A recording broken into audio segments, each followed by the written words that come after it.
Hi everyone and welcome to She. As always, I have like some lit guests and the topic today is one of those you need to call your chama, your friends, like everybody needs to just be listening onto this amazing topic.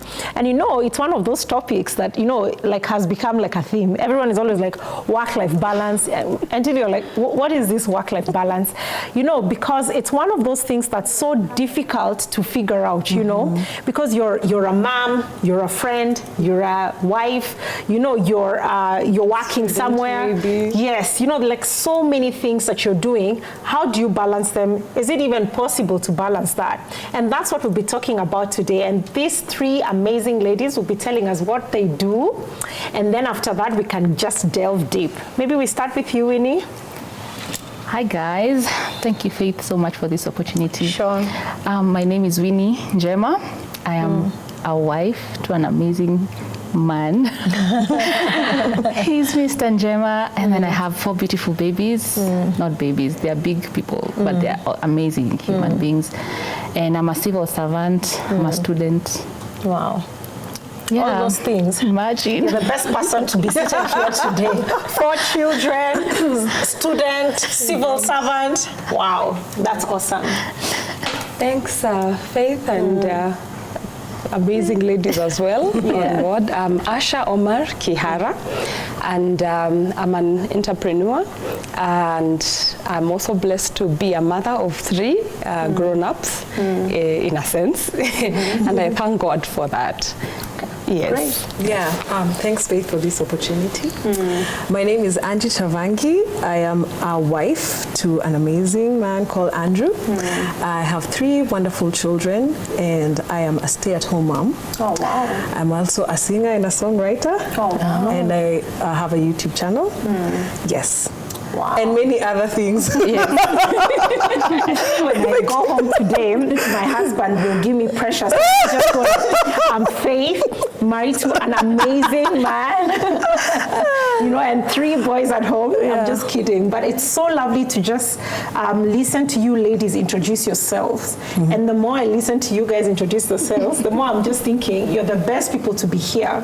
Because as I listen, I'm hearing, you know, a civil servant, meaning, you know, you wake up every morning to go to work. Yeah. You know, you're talking about a businesswoman, meaning as an entrepreneur, you're probably working more than even she is, you know, because it's your business. It doesn't stop. Absolutely. And you're a stay-at-home mom. Yeah. And like we were saying earlier, you know, probably people ask, so what do you do? Exactly. Being a stay-at-home mom is work. And it's not even 8 to 5. No. It's like 5 to midnight, you know, because there are those guys who shout at night, Mommy, Yes. you know, kind of thing. Yeah. And I just want us to discuss, do you think you have work-life balance?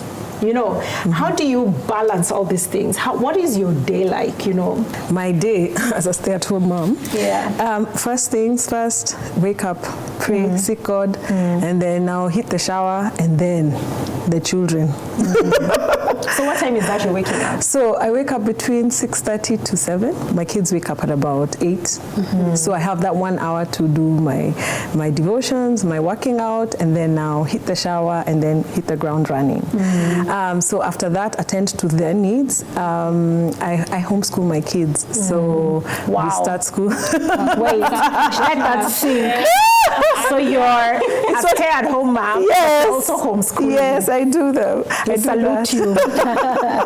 Meaning you're the teacher? I am that, yes. Oh, so wow. I do this curriculum called Accelerated Christian Education. So what they call me is a supervisor. So I make sure that they are doing what they are supposed to do. So we start school at about 9 o'clock. And by afternoon, if they have worked hard, is when now my day ends with them. Then I do my other things. So where has lunch fitted into that? So lunch, okay, so I have someone who comes in and helps me. Okay. So, and they come in every single day. So what she helps me at least set them up for lunch and break. Yeah, so I give them breakfast, help them with lunch and break. And then now from there, I'm the one who has to prepare dinner. I'm the one who has to take them for extracurricular activities.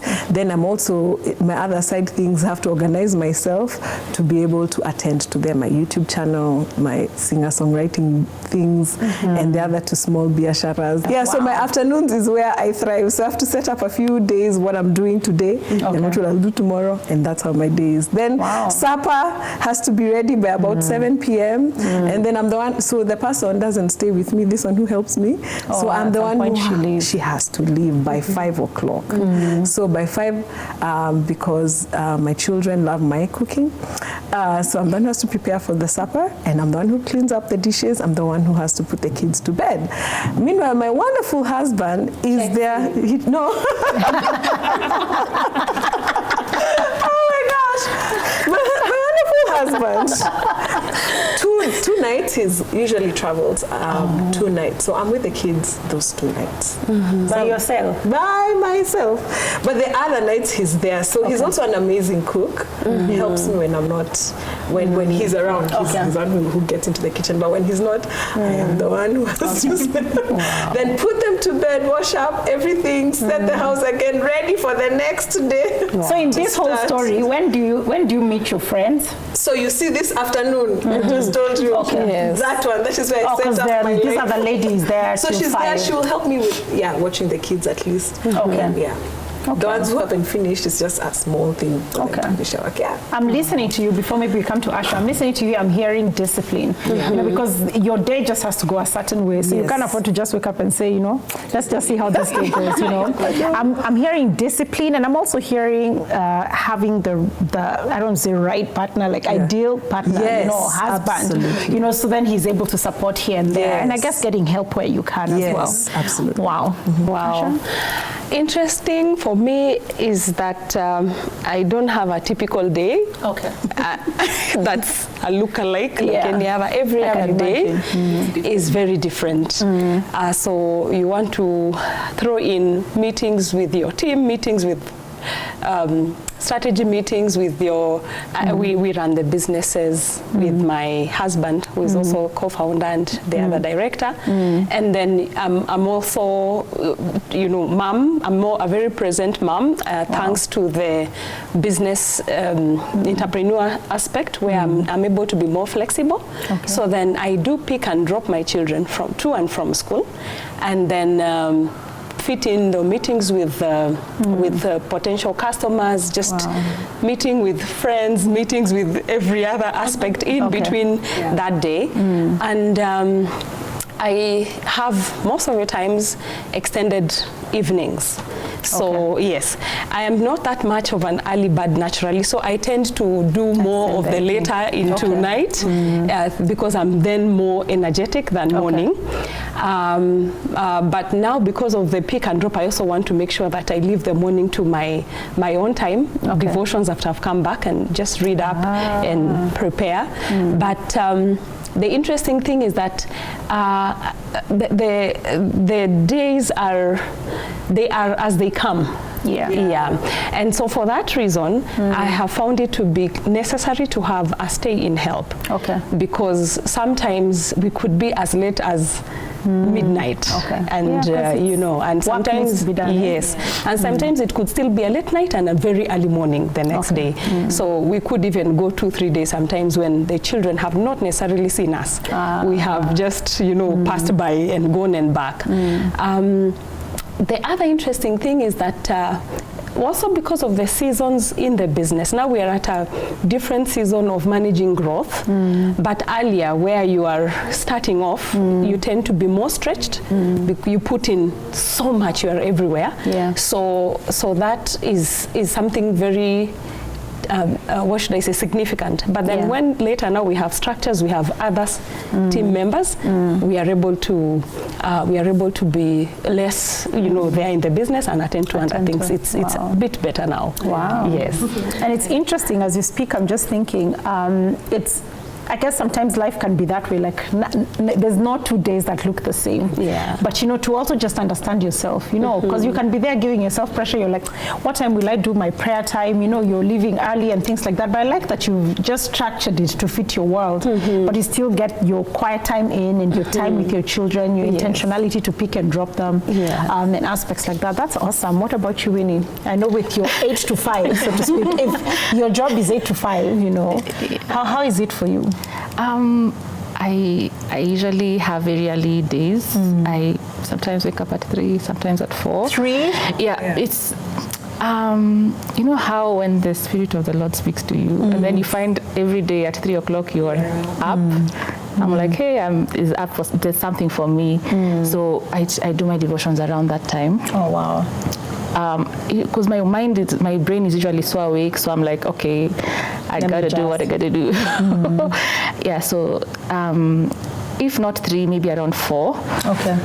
But 5, I need to start getting ready because from where I live and where I go to work, it's a bit of a distance. So, so I do my devotion, and then most times on my way to work, I listen to sermons or. Yeah, so that by the time I get to work, I have my day already kicked off. So I get to work around 7, sometimes 6:30, anytime between 6:30 and like 7:45. Okay. Yeah, there are days I get there at 8. There are days I wake up late, so I'm there rushing.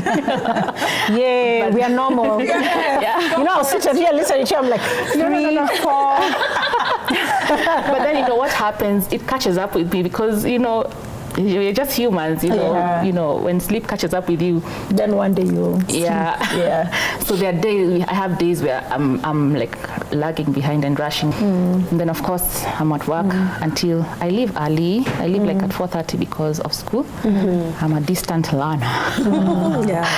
This means the materials are mostly sent. So figure your life out. You know, you have to be up to date with your assignments, you have to be up to date with your student portal and all that. So when I get home, you know, we do homework, catch up with the baby. I have a 1.5-year-old and then 9-year-olds and a 9-year-old twins and an 11-year-old. So I catch up with homework with them as I tend to the baby, you know, dinner, Nini, taking them to bed. So around 8:30 is when I settle and then do my things for school, maybe for like an hour and a half. It depends. It really depends a lot of times. And then I like to read books. Audiobooks are my favorite in this season. So if I don't listen to someone's in the morning, I do my audiobooks during that time. Just because I need to fill my life with things that are going to be helpful, that are going to build me, because what happens on busy days, you get so swamped in work. So all your focus is just work. And I mean, I have a life, I have a relationship with God that needs to be on check. I have a husband, you know, I have these 4 human beings with different personalities, you know, and all that. So I try to catch up with my friends when I'm able to. It's usually so difficult. I don't remember the last time I had a hangout except this week because I've been on leave. So when I'm on leave, I try, you know, to at least do some catch up, meaningful, you know, I catch up with my friends and sometimes family if it's possible. But then if that is not possible, especially on busy seasons, every time I think about someone, I just have to call. I just do that phone call, and that helps me. And you know, sometimes people could be going through things and you have no idea, and maybe you could be of help. So I try and make phone calls, you know, on a regular basis. I try.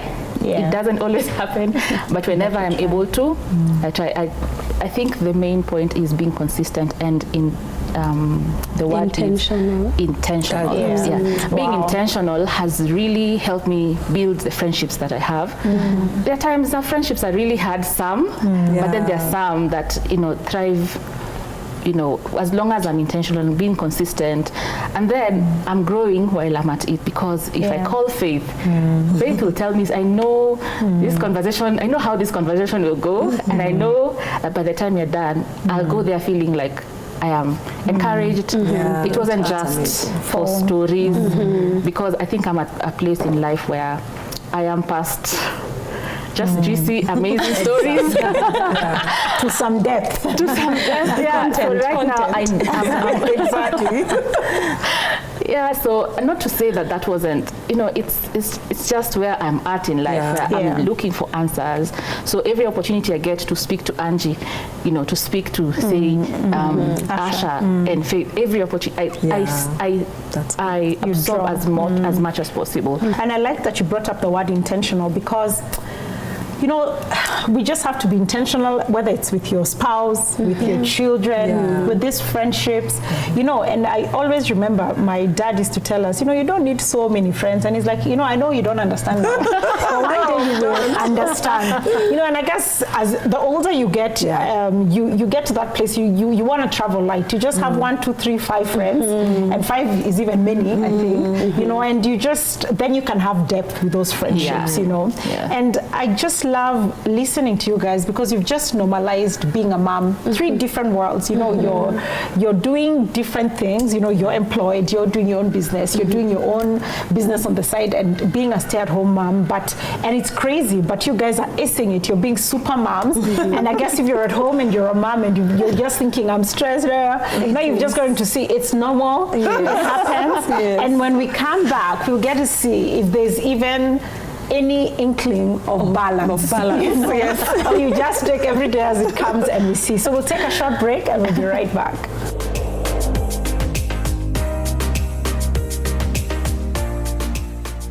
FamilyNews.Today provides an escape room from the clutter through our podcasts, from church escapades, get disappointed with God, and I think it's a misplaced anger, to daily devotionals. The beauty about God's love is that it was focused on all that God had. To financial and life tips, bedtime stories for your child. All these and much more available just for you on FamilyNews.Today, on Spotify, Google Podcast, and SoundCloud. Insights at your fingertips.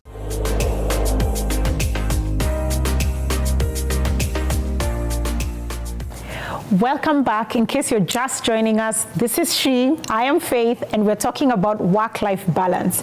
And the ladies on this table have been sharing their world, you know. And I love that you shared it in detail. So it's identifying with a mom or a mom to be at home, you know. Maybe even some husbands, they're like, wow, kumbe, this stay-at-home wife of mine, it's not nothing that they do. Or, you know, this wife of mine who has this 8 to 5 job, that's actually work, you know. And I remember one of my mentors telling me once that you have to learn to learn what you delegate, right? So they're like, delegate things, but don't delegate people. So I can delegate lunch being made, but I can't delegate time with my children or with my husband. And she also explained that when you get home, to be, like, especially if you're working, to be that best stay-at-home mom, that time when you get at home, you know, I guess if you don't have the privilege you have, because it is a privilege, And I just want to ask, do you ever feel like you have balance, or are you finding like you're delegating everything and you're like, you know what, let me go have my nails done, my hair done, you know, because you also can't forget yourself. I could do that. I know, right? And why can't we? You know? So I just want to know, do you feel like you have balance? Do you feel like, you know, things are in place? What's the challenge, and how do you handle that? Wow. Yeah. Wow. We were chatting a little before this, and I was like, there is no balance. I don't know if it is ever achievable. What is balance? Define balance. I since I was privileged to have had this conversation sometime back when I was working, many years back, I appreciated then that the issue that's more important is harmony. That according to how and the place and the time and the things that are, or, you know, have placed demands on you, you structure them or you work them out so that they're aligned or they agree with each other. And so adding also to what you're saying, what is more critical, what is it that I cannot put away, comes to the fore and is given the more time, and what can wait then waits. For example, I have had to take some decisions about my nails because I feel I can't just box that time for it. So I'm like, if the hair is clean, that's enough. You've made it. The nails are good as they are, that's enough, because I need to have time more for the children, and I'm trying to see if I try to fit it in, it's not working out. So I have graciously agreed that there are some things I may not do in the season of life that I'm in, and I have made peace with them. Maybe if I could also be a bit more vulnerable, like I know this is not the season for me to be able to be back in school. It won't work out because I'm not able to find the time. And I know I can always pick it later when the children are somewhere else, then I can enroll. And do a PhD. And do and we can call you Dr. Asha. No, I agree with you. That's good. Thank you. So for me, first, can I just say that what makes me feel already balanced is that devotion in the morning kind of just balances my day. Having time with God, it just kind of makes everything straight. You're able to address everything that you need because you know what you have to do that day. So you're like, God, please help me teach my kids well. Give me patience. Let me not raise my voice. You know, give me the grace to do that which I need to do. But I'm just looking back when my kids were really small, delegation was a big deal to me because here you are attending to little tiny children. So there's no shame in asking the person who's helping you, Yani, can you just watch the other two little toddlers running around? I'm concentrating, or I'm tired, I am sleepy, I have sleep deprived, hold the baby for me, let me go and sleep. So that kind of helps. So I think sometimes your body speaks to you and you know now you're about to, things are about to give up, give in, and you need rest. So it's good to cry out for help, asking God to help you, and then having a to-do list that helps a whole lot. Like you also have a house to run, someone has to tidy up. If you're giving this person, you're delegating your activities, your children to or whatever, there's still the house, there still has to be tidy, you know, cooking, everything. For me, I'm at a place where I'm kind of figuring out what God has me to do, like what's my purpose. And I think the moment I just got into that space of just in pursuit of what purpose is, I feel like, because by the time I was getting to that point, I was so frustrated. There's all these things. When I go to work, I have to be at my best. I am a student. The lecturer does not, you know, doesn't care, does not know what comes behind you. Exactly. When my children come to me with these issues, they need me 100%. So I would get so overwhelmed, and the baby just wants me to be she just wants little cuddles, and that's okay. And there's my husband. I have a house to run, you know, there's all, and I have me. Yes. There's you. Besides what's right in front of me, there's my extended family, there's my side of the family, my side of my husband's side of the family. There's just a lot going on, and I'd get so frustrated. So I asked God to just help me find a way to get a balance with my life, because that balance, it's not there. A mirage. Yes, it's true. It's an illusion. But then the moment I just started being intentional about getting Winnie to be fine, getting Winnie to find what her purpose is, being intentional. As much as there's everything else going on, just starting my day right helps a big deal. I wouldn't snap easily, because I've been able to segment the space in my mind that when I'm at work, I give it my all. Once I leave work, that's it. I go home, deal with these 4 amazing personalities, which I call them 4 nations. Amen. That's good. Yeah, they are. So now everyone needs my attention. Then once I do that, then I'm not overwhelmed, and it just helps to be able to spend some time with them. And when you're overwhelmed and everything is going on, I find myself, I just want to cry and just leave everything and just watch a movie. And then, siku imeisha, the day is over. I like what you're bringing up, because it leads to my next question. Because I wanted to ask, how do you you know, because trying to handle all these things and still make time for yourself, you know, it could lead to the overwhelmingness, to the crying. So maybe encourage that lady who's at home. And, you know, she could be a single mom. You know, it could be, you know, someone having a difficult marriage and still trying to put things together. How do you handle those down times? Psalms 24, it says, unto you, Lord, unto you, O Lord, I will lift up my soul. That's my emotions, me, what I'm thinking, anxiety, stuff like that. And this scripture just shows us you're turning to the Lord. That is how you deal with overwhelmness. His presence brings peace. His presence deals with anxiety, with depression, with the worries that you're having. So if you turn to God, I think David, when he wrote that psalm, he was overwhelmed. He was overwhelmed. And that's why I love when you read the word and you genuinely pray to God exactly how you feel. Not popcorn prayers. Thank you, Lord, for today. I know it's easy to get to, it's easy to get there. To pray this. So unto you, oh Lord, I love that. So lift up your soul to the Lord and give it to Him, everything. And let me tell you, honestly, it just makes a big difference spending time in His presence. I love that. Thank you. I tell many people that my commonest prayer is help me, Lord. It's true.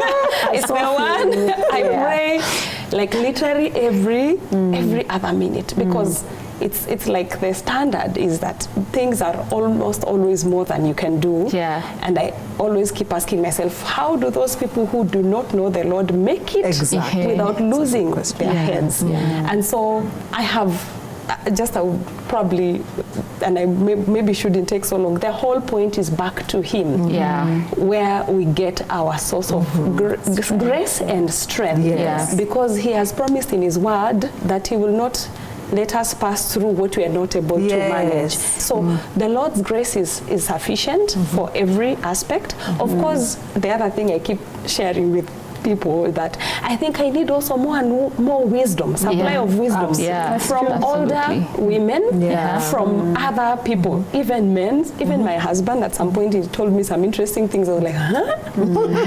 You are responsible for your happiness. Oh my God, and it's true. It is true. And God can be happy. So help me, God. So just keeping on learning, keeping on learning, because as we get those challenges, they come so that we can grow. I don't think there's a prayer I have made more in my adulthood other than God give me wisdom. I think I pray that morning, noon and night, you know, like you need wisdom, whether it's at work, whether it's with your children, they come ask you a difficult question, I'm like, Lord, how do I answer this? You know, like how to manage everything, you just need wisdom. I like that. Thank you for sharing. I totally agree with you, ladies. One of the scriptures that I remember one of my good friends told me when the twins were younger, well, it was like, your children are a gift and they are a delight. The blessings of the Lord are rich and add no sorrow. So I'm like, you are my blessing. I am rich. They make me rich. They add no sorrow. So Lord, help me here. To realize that. So the more you speak this scripture through, speaking the word, speaking this scripture through the difficult times with a child who throws tantrums, and you have to undo that. There's a whole future ahead of you, and there's these amazing blessings. There are many women who don't have children, but you have the opportunity. God has given you that opportunity to raise children, and they are a blessing. Amen. Right now it might feel chaotic, it's true. but then you look back at those days and you just see how good God has been so good. And sometimes you don't see that when you're in that space. So be encouraged. I think maybe we could also add a quick one, time out. There are times when you know that you've really just come to that you are at the age take some time out. Yeah. It does not have to be like a whole retreat and a weekend away. Because it is just 30 minutes nap. And like for me, I announce it to the entire household. I am taking 30 minutes. Please don't knock the door. This is important to me. I like that. That's me on Sunday afternoon. I'm like, I have gone to sleep. Talk to me. This means sanity to me. Yes. No, I think that's a good point. And I'm so glad you said it, because even in my own life, I keep saying, like, my kids are like, Mommy, why do you say we don't even knock on you in the bathroom? I'm like, it's my time. Because even when you're in the bathroom, like the few minutes as you shower, use the bathroom, use the toilet, like it's your precious 2 minutes by yourself. And I think it's true. If you can even get a weekend away on a retreat, I think it's fantastic. If you can go for a massage or whatever. Yes, you know, and ladies, we have to be able to make sure we have balance. Forget work-life balance, but just balance with God, so then everything else can fit in. This has been She. We have loved having you ladies on the show and talking about work-life balance. We must have you guys come back. The laughs have been amazing. Until next time, see you guys. God bless and keep you. Amen.